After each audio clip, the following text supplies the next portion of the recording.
राम सिया राम जय जय राम। ओ मंगल भवन अमंगल हारी, द्रवहु सुदशरथ अजर बिहारी।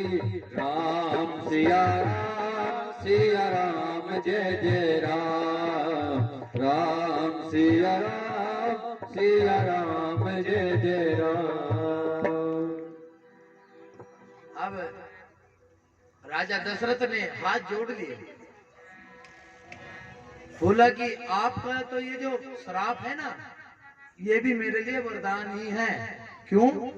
कहते हैं कि 50 साल से ज्यादा उम्र बीत गई थी, तीसरा जिंदगी का पड़ाव आ चुका था राजन का, लेकिन कोई संतान। उन्होंने कहा प्रभु चलो जो भी है मैं स्वीकार करता हूँ, मुझसे भूल हुई है, इसलिए इंसान वो ही है जो गलती करके मान ले। बोले बाके बिहारी लाल जय। वो इंसान है ना, गलती होगी कोई बात नहीं, प्रभु गलती होगी क्षमा कर दो। अब वापस महल में लौट आते हैं। अब हुआ क्या कि वो सोचने लगे उस शराब के बारे में। बोला सही कहा, लेकिन उनका तो श्राप भी पूरा नहीं होगा, क्योंकि मेरे तो संतान ही नहीं है। अब संतान नहीं है तो पुत्र वियोग नहीं होगा। तो कहते हैं कि उन्होंने सभा बुलाई, दरबार बुलाया पूरा, और क्या कहा? पल पल ढल ढल ढल गई सारी दुनिया से महरूम चले। पल पल ढल ढल ढल गई सारी दुनिया से महरूम चले। कि जीवन बीत गया, 50 साल पार हो गए, बाल सफेद होने लगे, और अब संतान होने का कोई रास्ता नजर नहीं आता। बीत गई मेरी तो उम्र ऐसे ही। स्याही गई सफेदी आई, आने बाल सफेद हो गए, कोई उम्मीद ना देते दिखाई। स्याही गई सफेदी आई, ये बाल सफेद हो गए, कोई उम्मीद ना देते दिखाई।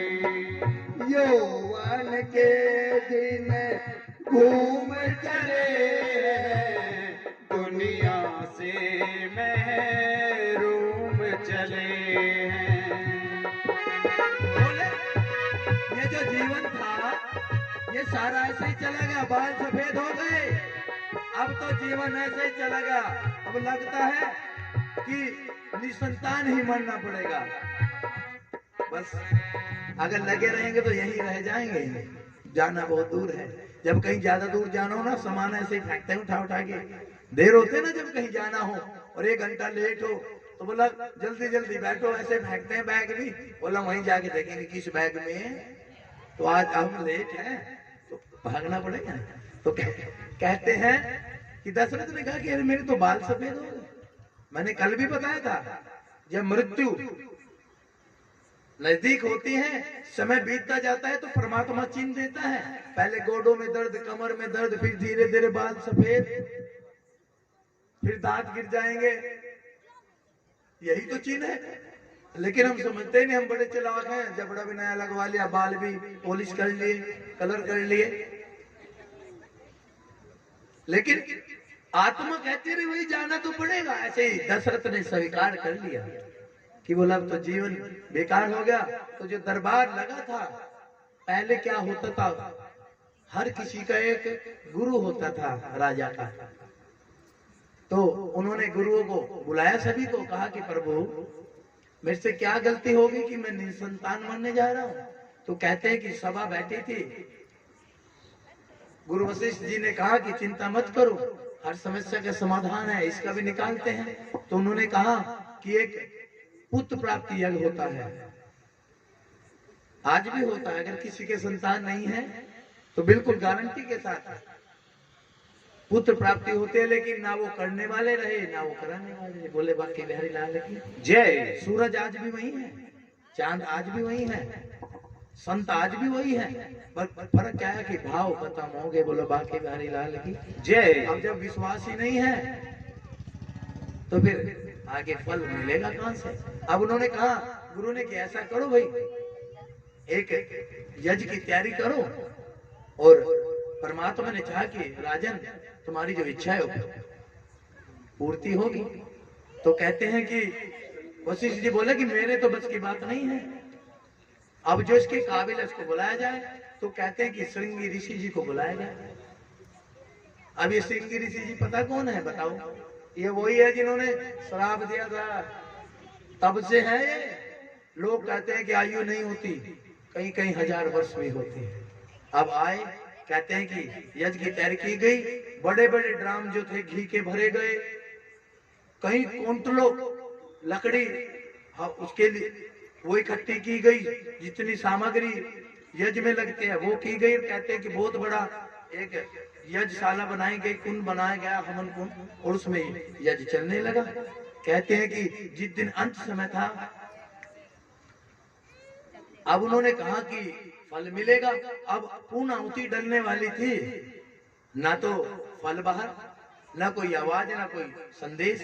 अब ऋषि सोच रहे हैं कि प्रभु आपका नाम लेकर यहाँ बैठे हैं, अगर आज ये कार्य पूर्ण नहीं हुआ, यज्ञ पूर्ण नहीं हुआ, तो मेरा तो अपमान हो जाएगा। मैं इतना बड़ा ऋषि हूँ, ये हंसेंगे कि इतनी दूर से हवन करने बुलाया, प्रसाद भी नहीं। आजकल उस टाइम भी लोग चमत्कार देखते थे, आप तो कलयुग, अब तो कहते हैं दिखाओ गुरुजी चमत्कार। कुछ हमारे खास ऐसे भी हैं, वो कह देते हैं कि ये काम ऐसे होगा, भाई ऐसे होगा, बोलो जी दिखाओ।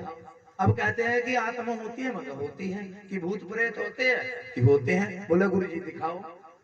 अब बताओ उनको कैसे दिखाओ? बोले या तो ये कहो होती नहीं, होती है तो दिखाओ। बोला आप में ताकत है दिखाने की? बता हाँ, अगर ताकत है फिर दिखाओ, अगर आप में ताकत नहीं है तो फिर आप झूठे हो। अब जो कार्य जैसे होगा वैसे ही तो होगा। अब बताओ तुम्हें भूत प्रेत से किसी से क्या लेना? अरे गुरु से जो कार्य है वो पूर्ण करो ना। गुरु का केवल इतना कार्य है कि तुम जहां से आए हो, जन्म जन्म की जो बीमारी लगी है, कभी जन्म कभी मृत्यु, जो महा बीमारी है, जो सबसे बड़ा दुख है, उसको काटो ना। हक जी मेरे बेटे की नौकरी लग गई तो आप सच्चे, और नहीं लगी तो झूठे। और हमारी तो छोड़ो, तो देवताओं को कह देते शिव जी महाराज को, बोला अगला जल तभी चढ़ेगा जब मेरे बेटे की नौकरी लगेगी। लग गई ठीक है, नहीं माता रानी तेरी कढ़ाई भी नहीं होगी, अन्ना प्रसाद, और तेरे घर आना जाना भी बंद। तो भाई गुरु को, देव को, बड़ों को अगर आजमाना है तो वहां आजमाओ जिसके वो लायक है, उनसे वो मांगो ना जिसकी जरूरत है। उनको पता है कि वो तुम्हें वो चीज देंगे नहीं जिससे तुम्हें कल दुख हो। बोला बाकी बिहारी लाल।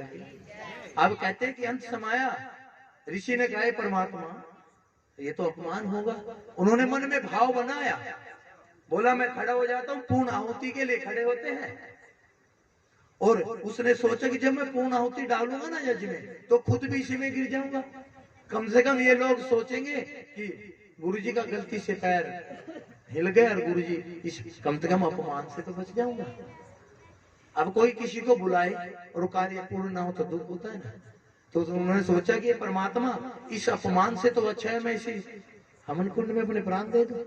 कहते हैं जब वो ऐसे पैर उठाने लगे, गिरने लगा, आवाज आई रुक जा।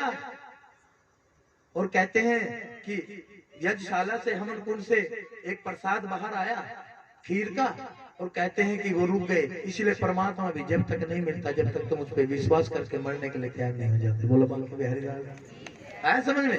तुम सोचते हो कि ले 2 दिन भूखा रह ले मिल जाएगा, नहीं।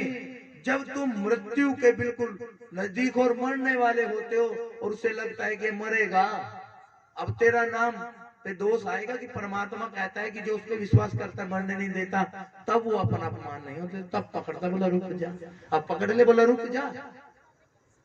कहते हैं कि वो जो प्रसाद था राजन ने लिया और जाके रानियों को बांट दिया। कहते हैं कि परमात्मा की दया हुई और ठीक समय पे महाराज जी घर 4 पुत्र हुए। बोलिए सियापति रामचंद्र की, भरत जी की, लक्ष्मण जति की और शत्रुघ्न जी की। 4 हुए ना।